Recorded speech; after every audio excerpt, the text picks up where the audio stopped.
The Nephilim theory is two parts. The first part is that the Nephilim of the Bible are the Anunnaki of Mesopotamia. The second part of that theory is that because of religious syncretism, those exact spirits are still being worshipped today. Mary, for example, the mother of Jesus in Catholicism, she's called the Queen of Heaven in Catholicism because Roman Catholicism is where Catholicism originates from. And in Roman mythology, they had a Queen of Heaven named Juno. And this branched from the prior Greek civilization who had a Queen of Heaven who was Hera. And this arguably comes from the Queen of Heaven in ancient Egypt, because a lot of Greek theology and philosophy actually came from ancient Egypt. And in ancient Egypt, there's a Queen of Heaven named Isis. Before this, in Mesopotamia, which is the oldest civilization and also has the oldest religions, there's a Queen of Heaven named Ishtar. This Queen of Heaven is literally spoken about in the Bible, and it says that the Israelites were worshiping her, and it was making God angry. Her hymn is about giving her offerings of baked bread and baked cakes. And in the Bible, it says, you guys are making the Queen of Heaven cakes, and I don't like it. That's what God said. So when you think about all of that, you see, wait a second, maybe the way that in Catholicism that they look at Mary is not right.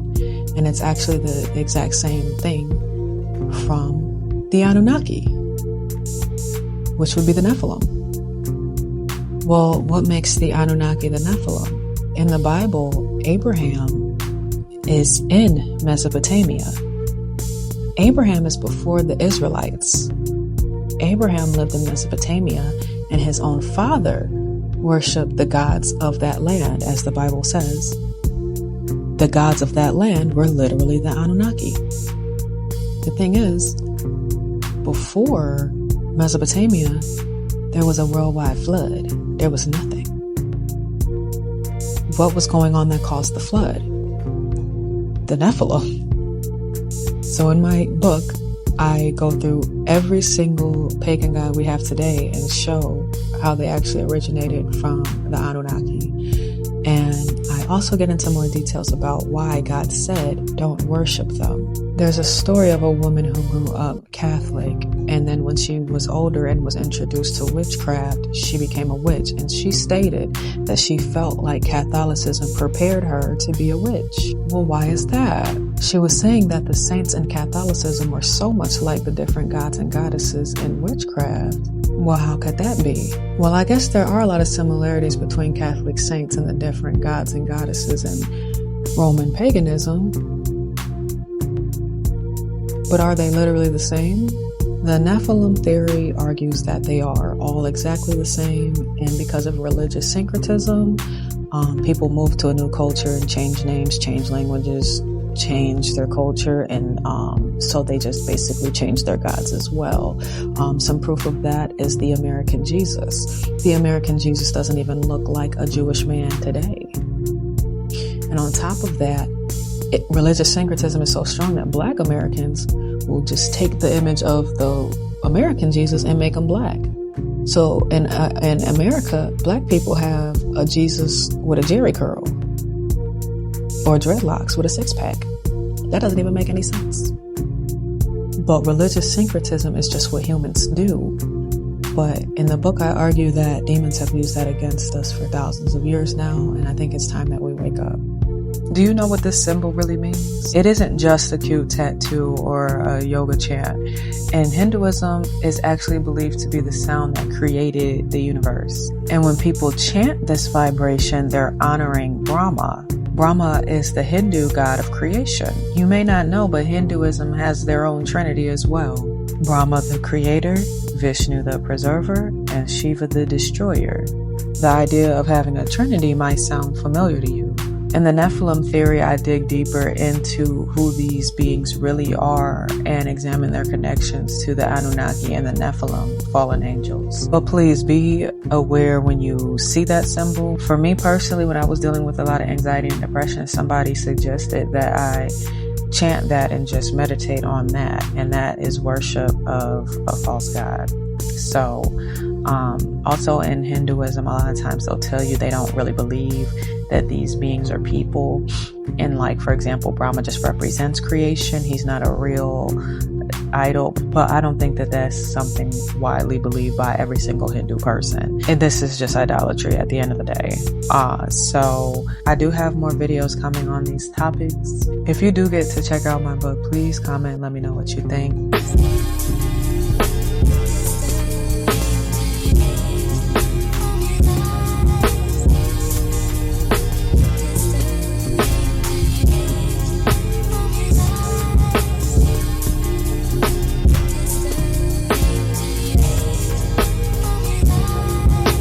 Hand is part of almost every religion. It's called the hand of God. It's called the hand of Fatima in Islam. It's called the hand of Miriam in Jewish traditions, hand of Mary in Catholicism. The oldest depictions of the Hamsa are from Mesopotamia, in worship of a goddess named Inanna, also known as Ishtar. This goddess Ishtar was spoken about in Jeremiah 7:18, when God said, "The children gather wood, the fathers kindle fire, and the women knead dough to make cakes for the Queen of Heaven, and they pour out drink offerings to other gods." This is literally about Ishtar, who the Hamsa hand's about that you see today. Ishtar has a hymn in her mythology about baking cakes and breads, and it says, "O Ishtar, I have come to visit you. I have prepared for you an offering, pure milk and pure cake based in ashes. Hear me and act favorably towards me."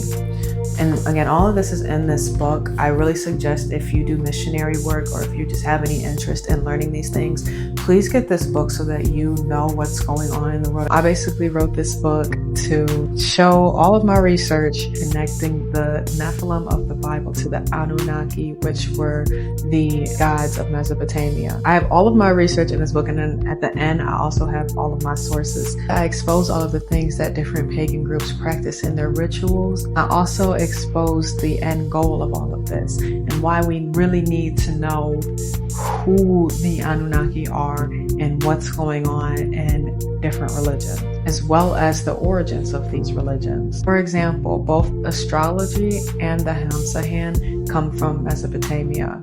Mesopotamia is where Babylon was. The Anunnaki were the main gods of Mesopotamia and Babylon. And the Hamsa hand is actually an amulet in worship of Ishtar. And Ishtar is who I use to illustrate this journey going through every single religion, because what's surprising is Ishtar is a part of just about every single pagan practice, just under a different name. And this is because religious syncretism, where someone can move from one state or one country to another and take their beliefs with them, but then they'll adjust their beliefs to match their new culture. Just like the Jesus that we'll see today in America is the Jesus of Israel with American societal standards. You know, it's very possible if somebody worshipped LeBron in China, they might make him look a little bit more Asian, or at least put Asian clothing on him, because that's just how humans do things, you know. And so that's why I'm saying over time, particularly, for example, when Mesopotamian people migrated to Egypt, or what is today Egypt, they brought their beliefs with them, and that's how we go from Ishtar to a Set. That's how this ends up happening, where all of the mother gods and pagan religions have similar sounding names. For example, Asherah of the Canaanites, Anahita of the Zoroastrians, Isis, whose real name is Aset in Egyptian mythology. So you have Asherah, Anahita, and Aset. And as I talk about at the end of the book, you'll see why that's important, because in Satanism, all of these different things, it's just one being named Asherah, and she's known as Satan's daughter. And then that's how we end up at Revelation 17, where we learn about the one world religion we're warned of by Jesus that was going to take over at the last days. And this one world religion was referred to as the Great Harlot. And I just think it's interesting that at the same time, We today are bringing back ancient Mesopotamian amulets and calling them jewelry and acting like it's fine. And in these beliefs is this idea that we're all one. We're all connected to the universe. We're all gods. Everything is connected. This idea that we're all one certainly sounds like a one world religion. I'm just saying, please get this book if you are interested in these kinds of things, or if you want to be able to tell other people about it. Again, I have all my sources at the end of the book. If you do get this book, please let me know, because I really would like to start having discussions on it. I don't know how to do that. I was thinking about maybe starting a Discord. I don't know, but I really want to start talking to everybody about these things and just different things you may know or have discovered regarding this theory. So thank you for listening. 3 reasons why the Nephilim are probably the Anunnaki. Both of them are described as heavenly beings who descended to the earth. The Nephilim were said to have had children with human women that were called mighty men of old, and at the same time, the Anunnaki claimed to have created or upgraded humans and claimed to have taught humans forbidden knowledge. The Anunnaki are said to have taught secret arts, and that's even said in the book of Enoch, saying that these were watchers that came and taught hidden knowledge. I don't think it's a coincidence that the civilization with the first writing system happens to be where the Anunnaki were worshipped. If you want more information, please click the link in my bio. I wrote an entire book about this because I don't see how this has been unnoticed.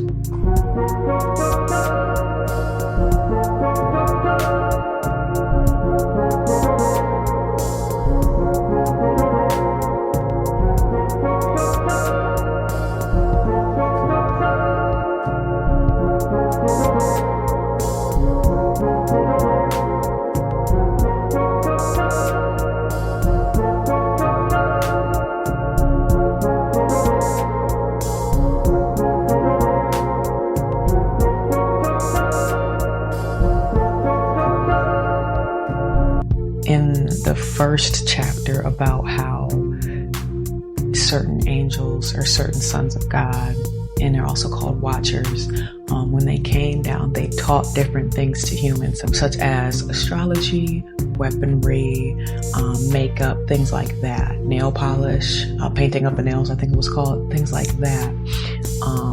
I think that's true. While we don't have the official book of Enoch, I believe that part was probably in it, because the oldest religion matches that. There's a God for every skill. God of agriculture, God of love, God of this. And it's like, God of war, God of this. And so I think that it came from them. I think they started that, and it still goes on today. Even in Roman mythology, Greek mythology, is the God of heaven, the God of the storms, the God of this. And it's just so interesting how it's like the same exact thing. But again, I really wish people would understand the book of Enoch, like in all apocryphal texts. When you choose to follow that over the Bible, you are being led to Satanism. Please let me spoil it for you. The esoteric stuff, this hidden knowledge, hidden wisdom stuff, is trying to get you to think that you don't need the Bible, that the Bible is edited and edited by the government or some sort of oppressor to control you. And you're going to end up just finding more and more wisdom, and half truth, half lies is what it is, until eventually you just completely follow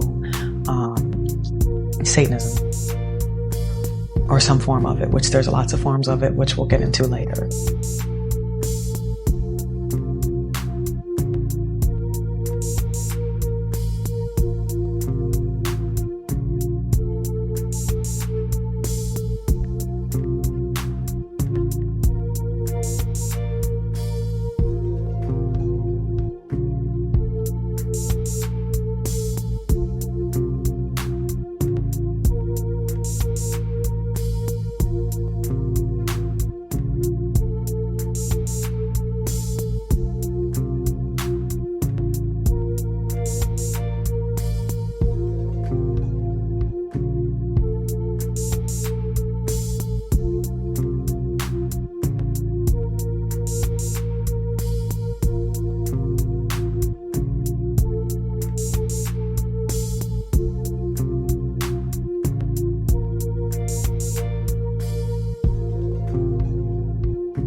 see that mole? Do you see that mole right there? Oh, yeah. Look at that. Wow, dude. This is just absolutely wild. Okay, so now on the left-hand side is Osiris.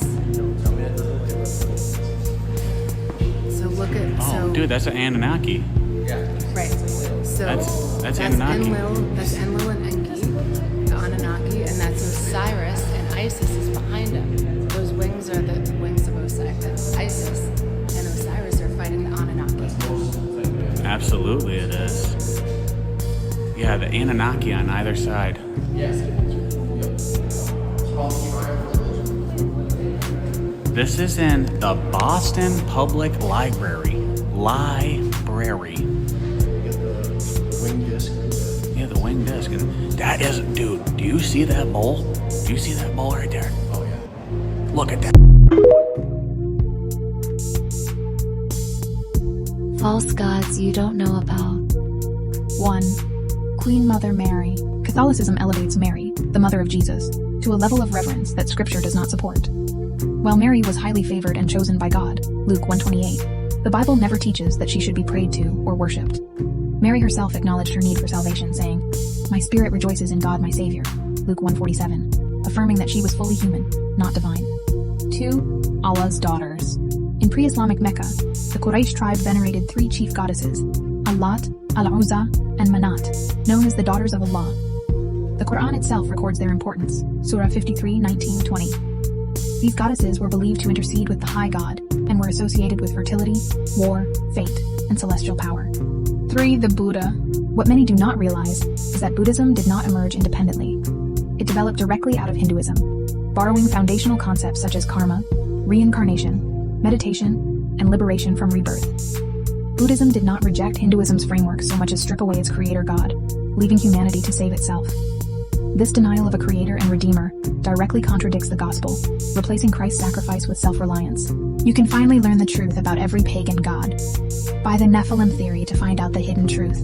Y'all are gonna have to wake up. This stuff is all real. You can't just say Christianity borrows from stories of ancient Egypt, because the stories are not the same, and the Hebrews were slaves in ancient Egypt. The Bible talks about them not worshiping gods of ancient Egypt after they just left Egypt when Moses parted the sea. That happened there. That's where that is at. You can't say that Christianity borrows from stories from Babylon, from the Anunnaki. That's Babylon. The Babylonians tried to build that tower to go up to heaven, and God made it so they all spoke different languages. And they were slaves in Babylon.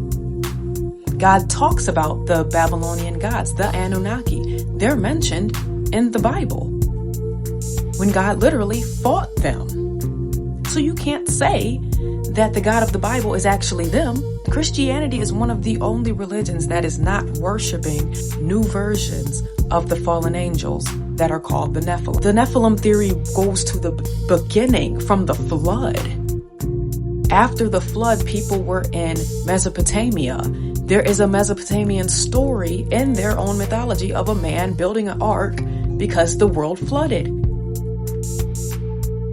This stuff is real. This stuff is real. We are living in the last days. We're living in a time right after Jesus was just here 2,000 years ago, and they literally reset our entire timeline.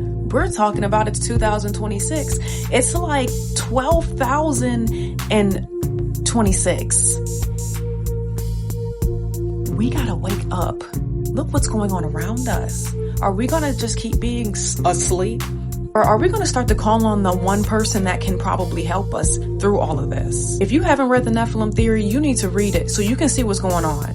I have a lot of videos on it, but this is serious. This is more than just some encouragement. This is something you need to know, because there's way too much deception going on, and Christianity is not part of the deception. Christianity is what warned you of the deception that's coming, and that is here. Did you know they were probably doing voodoo in the Middle East before Islam? The founder of voodoo is not actually from Nigeria, and he's believed to have carried his culture and beliefs from his homeland. Meanwhile, in pre-Islamic Mecca, Allah actually had 3 daughters, Alat, Aluza, and Manat, who were called the daughters of Allah. And the Quran even talks about them in Surah 53, 19 and 20. These 3 were believed to intercede with Allah, and their worship was tied to the moon and the stars. Muhammad did not create a new god, but he did change the way that Allah was worshipped, stripping away the daughters, that companions that he had. It's believed that the founder of the Yoruba tradition is actually from Mecca. Before Islam, the daughters of Allah were seen as intercessors between humanity and the High God, representing beauty, fertility, and fate. This mirrors the Orisha, who intercede with their highest god. Oshun, the Yoruba goddess of beauty, love, and rivers, resembles Aluza, who was associated with beauty, war, and feminine power. Yemaya, the motherly ocean deity, shares traits with Alat, revered as a maternal figure and goddess of nourishment and fertility. Meanwhile, Manat, the goddess of fate and death, bears similarities to Oya, who governs the winds, transformation, and the gateway between life and death. You can read all the details and about more religions in the Nephilim theory. This is like a mind-blowing kind of book.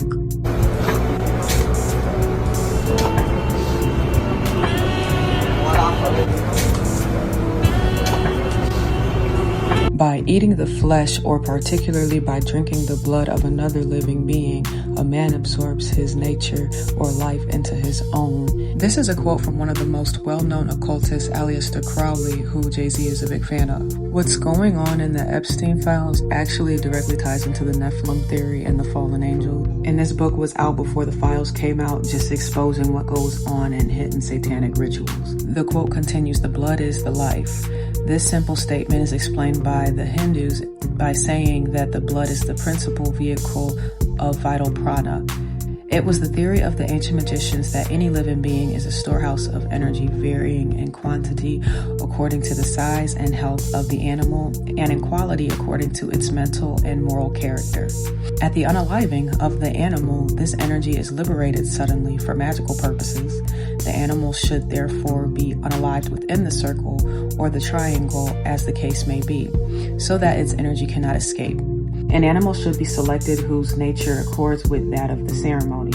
For the highest spiritual working, one must accordingly choose that victim which contains the greatest and purest force. A male child of perfect innocence and high intelligence is the most satisfactory and suitable victim. Those magicians who object to the use of blood have endeavored to replace it with incense, but the bloody sacrifice, though more dangerous, is more effective, and for nearly all purposes, human sacrifice is best. And then there's testimony from psychologists who had to evaluate the victims of satanic abuse. That's just the big secret. In every secret society, once you get to the highest levels, just the biggest secret is that they're worshiping Satan and they're doing satanic rituals. That's what it's about. A lot of people are getting distracted with like Malak and like Baal and, oh, they're worshiping that. It's Satanist. It's satanic. Satan has been hiding behind different names for years. Everything is in this book. Literally. Everything is in here. Every single pagan religion explained, and why it's literally worshiping fallen angels and how it directly just ties back to Satan. And this proves that this is all just bringing us closer to the last days. How in Revelation it says that there's going to be like a one world religion. That's what they're trying to do. I don't know how much longer this book will be available for, so I will really try to get one while you can. Just a reminder that if you call God Yahweh, there's a chance someone will come to you and tell you that Yahweh is really a pagan storm god. And that's because, unfortunately, the ancient Israelites made God into a storm god while they were calling him Yahweh at that time. They also gave him a wife, features that he did not have, which is where the entire story of Elijah comes in, because God had to undo everything that the Israelites had done to his reputation and character. It was so bad that the wife that they gave God was literally Baal's wife, and she just has the same name, it's just literally the same girl, and they just decided they wanted God to have a wife too. I talk about this in the Nephilim theory. Some even connect Enki and Enlil, the gods of Mesopotamia, to the deception of Yahweh. Enlil, a storm god in the Sumerian pantheon, is sometimes equated by scholars with Yahweh because of the similarities to other pagan storm god families. But this confusion is not the truth. God himself made a sharp distinction to protect his people from being misled. For example, pagan Yahweh is said to have married Asherah, yet the true God commanded Israel to destroy the Asherah poles and made it clear he is not joined by any pagan goddess. Deuteronomy 12:3, 2 Kings 23:6. The lies persist, however, because the goal of these unclean spirits is always the same: to convince mankind that they are God. You can learn about every single pagan god and religion in this book, where they originate and where they're hiding today. And you can learn about the hidden practices and the beliefs of these fake pagan gods. And a lot of it I can't even talk about on here. There's plenty available, and let me know what you think. A lot of people say that Yahweh is just another pagan god from the Canaanite pantheon, but that's not true. And the Nephilim theory breaks that down. The first misunderstanding is that in Hebrew, El was not a specific god, it just meant God. It was a title. In Hebrew, it means mighty one or God. That's how you have Michael and Gabriel. It's because of the title. It's not proof that they were all worshiping someone named El. It's because of El. It's the title. And that's how the mistranslations for the Tetragrammaton like Yahweh and Jehovah came to be. These are titles for God. The Tetragrammaton isn't God's name. That means I am. Next, there's a huge misconception that the Bible doesn't address other pagan gods. The Bible doesn't act like they're imaginary. It says that other nations were worshiping them. 1 Corinthians 10:20 says, "Rather that the things which the Gentiles sacrifice, they sacrifice to demons and not to God. And I do not want you to have fellowship with demons." The entire Old Testament is an account of God telling the Israelites not to worship those gods. So how is it that God could be that God? The Nephilim theory will prevent you from being deceived by people like this because it exposes the origins of all of the pagan religions and all of the hidden practices that they do to prove that God, the Father of Jesus Christ, is not the same person as Yahweh, who in short was the Israelites' misinterpretation of God when they were influenced by the Canaanites. And so they did put a lot of attributes of Baal, who was the Canaanite god, onto Yahweh because that was the name they were calling the Tetragrammaton at that time. And they gave him a wife, which was the same exact name as Baal's wife, Asherah, same exact woman. And God sent the prophet Elijah to destroy all of that. That's in the Bible. That was not patriarchy. It wasn't somehow the other gods faded away. God got rid of them. And I showed in that last video what was remaining of the Asherah pole, I believe. If not, I'll put it right here when they destroyed it. All right. Don't forget to grab one. Don't let these people deceive you when the answer is right here. You may have heard about the fallen angels, and you may have heard about the book of Enoch, but have you heard about how the fallen angels started all of the pagan religions we have today? The book of Enoch can only go so deep because it's thousands of years old, but the Nephilim theory catches everything up to today. Turns out the fallen angels are behind the Hamza, they're behind the evil eye, Buddha, Hinduism, the Greek gods, the Egyptian gods, the Anunnaki. All of that is explained in the Nephilim theory. It even explains how modern Satanism is connected to all of it. The Orisha gods in Voodoo are connected to the fallen angels. The Nephilim theory explains everything. After you read this, you will never see anything the same. It's so crazy when people say that God had a wife named Asherah and that it was removed from the Bible for patriarchal reasons because they didn't want there to be a female goddess. The fact that you even know who Asherah is proves not only that God never had a wife named Asherah, but that the Bible is 100% real. The Nephilim theory proves it because turns out the only thing about that was misogynistic was the fact that they even gave God a wife named Asherah. Turns out they were influenced by the Canaanites, who were their neighbors basically, and the Canaanites' gods had a wife named Asherah. Baal had a wife named Asherah, and El had a wife named Asherah. So the Israelites were influenced by them, and they just said, well, let's give Yahweh a wife named Asherah. They just wanted their God to have a wife too, since the other nations' gods had wives. And multiple wives at that. That was patriarchal. And God actually sent the prophet Elijah to destroy the Asherah poles and prove that he didn't have a wife and that none of that was true. And the remaining Asherah pole is still there today that is destroyed. If the Bible wasn't true, none of this would be here and you wouldn't know who Asherah was. There would be no Yahweh and his wife Asherah. None of that would have existed if this isn't true. You can't just decide to say, oh, God is real, but he had a wife. No, you have to follow the real story. This is history. This picture is history in the Bible. It's real life. And if stuff like that interests you, you are going to love the Nephilim theory, because there's a lot of things that are really obvious that prove the Bible that people overlook all the time.